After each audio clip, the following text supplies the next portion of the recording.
বিয়ের আগে ইসলাম ধর্ম গ্রহণ করে নাম পরিবর্তন করেছিলেন বলিউড অভিনেত্রী দিব্য ভারতী, যা তার সংক্ষিপ্ত জীবনের অন্যতম আলোচিত অধ্যায়। বিস্তারিত শাহিদা আহমেদ জান্নাতীর ডেস্ক রিপোর্টে। 90 দশকের ভিউ কার্ড আর পোস্টারের যুগে একমুখ বারবার ফিরে আসতো বলিউড অভিনেত্রী দিব্যা ভারতী।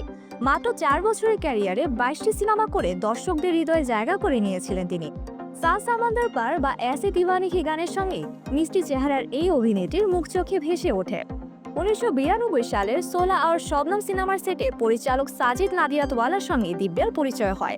প্রেমের সম্পর্ক গড়াতে থাকে এবং 10 মাস ডেট করার পর 1992 সালের 10 মে গোপনে বিয়ে করেন তারা। বিয়ের আগে দিব্যা ইসলাম ধর্ম গ্রহণ করে নাম রাখেন সানা নাদিয়াতওয়ালা। বিয়ে হয়েছিল ইসলামী রীতিতে, সাজিদের মুম্বাইয়ের বাড়িতে মাত্র কয়েকজন সাক্ষীর উপস্থিতিতে।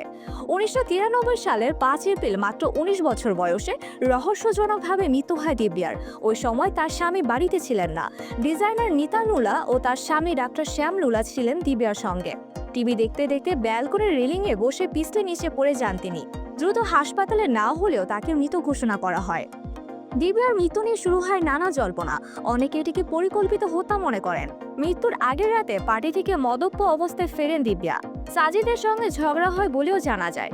সাজিদের আন্ডারওয়ার্ল্ড সংযোগ, বিয়ের গোপনীয়তা এবং ক্যারিয়ার সবকিছুই সন্দেহ ঘনীভূত করে।